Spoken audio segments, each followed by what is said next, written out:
Primero que nada, los problemas de América Latina no son por el presidente que tengamos. O sea, si seguimos con esta obsesión caudillista de quién es el próximo presidente y cambiemos la cabeza del presidente, no vamos a solucionar nada. Los problemas de América Latina son institucionales y profundos y empiezan en nuestras constituciones. La mayoría de constituciones latinoamericanas son altamente incongruentes. Lo que te garantizan en un artículo te lo quitan en el otro. Empezando por el derecho a la propiedad privada, sin el cual no puede haber empresa. La mayoría de constituciones en América Latina, a pesar de que garantizan la propiedad privada y la economía, en otros artículos te dice, pero se vale la expropiación siempre y cuando el Estado considere que es de emergencia nacional. ¿Qué es emergencia nacional? Nadie te dice. Nadie te dice quién es Estado y quién lo va a considerar. Entonces cualquier abusivo que llega al poder, como pasó en tu país, cambia un poquito la Constitución y dice, bueno, pues exprópiese. Entonces, si no comprendemos que nuestro problema es que nuestras reglas del juego desde la Constitución son incongruentes, no vamos a entender que nuestros organismos judiciales son entonces completamente arbitrarios y solo persiguen a los que en un momento conviene perseguir. De ahí nuestros congresos legislan en base a esa incongruencia y el Ejecutivo, que solo está para ejecutar ese desastre, no podemos pretender que entonces cambie todo. No vivimos en dictaduras, no vivimos en monarquías. Entonces, Mauricio Macri, buenísimo que ha llegado al poder, pero el argentino que crea, bueno, listo, ya voté por Macri, se acabó el kirchnerismo, se acabó la corrupción, está muy equivocado, porque han sido 12 años de políticas keynesianas.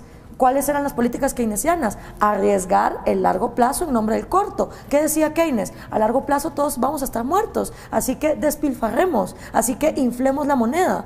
Y esas son las políticas que se siguen en América Latina, a pesar de que han probado una y otra vez que nos llevan al fracaso.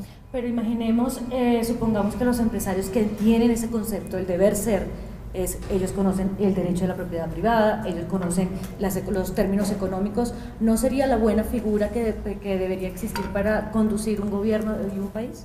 No, cuando los empresarios se han metido a ser políticos, han sido nefastos políticos. Yo no creo que la labor del empresario sea abandonar la empresa para irse a ser político.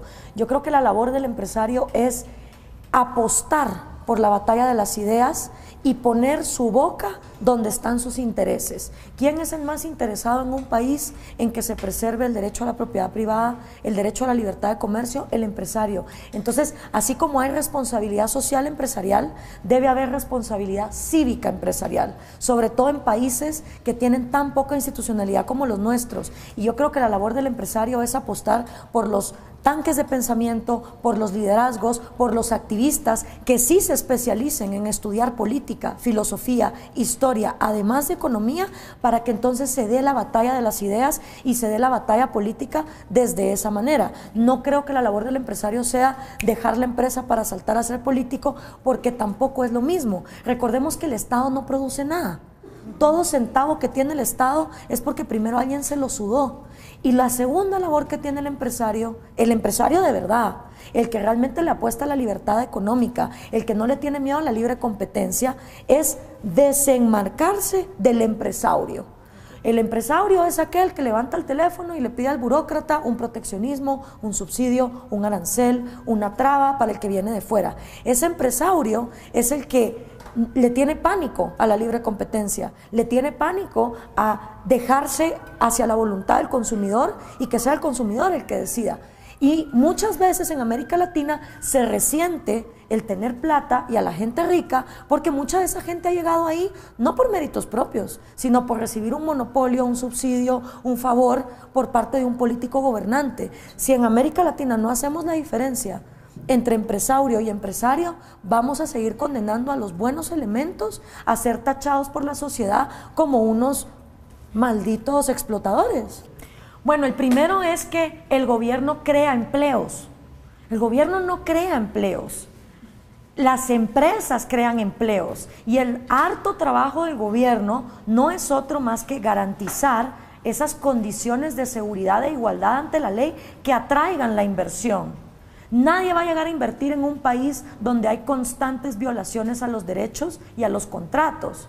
Entonces, yo voy a crear 1.000 millones de empleos. No, tú no vas a crear nada, porque el Estado, como ya dijimos, no produce un centavo.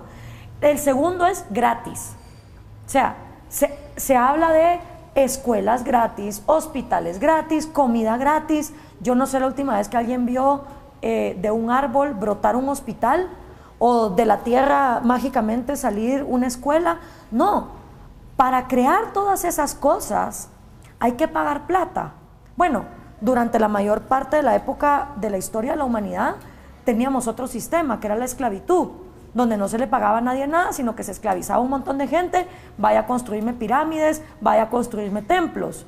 Y esa era la manera de lograr que las cosas se construyeran. Pero luego, pues, empezamos con un sistema un poco más humano, que es el sistema de mercado, de pagarle a la gente un salario, de regresarle su dignidad y su libertad, y ya cada quien con su salario decide lo que hace, si se lo gasta, si lo ahorra, si lo que sea.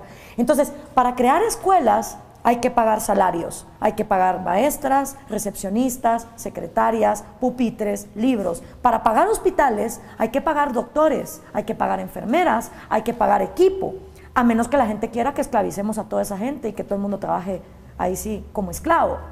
Entonces, si por lógica, para que todos esos bienes existan, hay que pagar dinero, hablar de cosas gratis es completamente absurdo. Alguien está pagando la cuenta. Y el problema del gobierno es que nunca nos dice quién debe pagar esa cuenta. Cuando nos hablan de cosas gratis, en América Latina creemos que todos vamos a ser los receptores de esas cosas gratis. Claro, nadie quiere estar en el shit list de los que tienen que pagar. Todos queremos estar del lado de yo voy a recibir. Y como nunca queda claro quién debe pagar y quién va a recibir, empieza entonces el conflicto y el resentimiento social.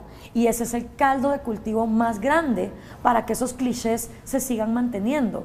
Obviamente, echarle la culpa a factores extranjeros. Aquí todo es culpa de los yanquis, todo es culpa de los conquistadores españoles que vinieron hace 500 años. Aquí nadie sabe quién fue su tatarabuelo, pero se sienten más víctimas del conquistador español que vino hace 500 años que de su propio linaje familiar que ni siquiera conoce.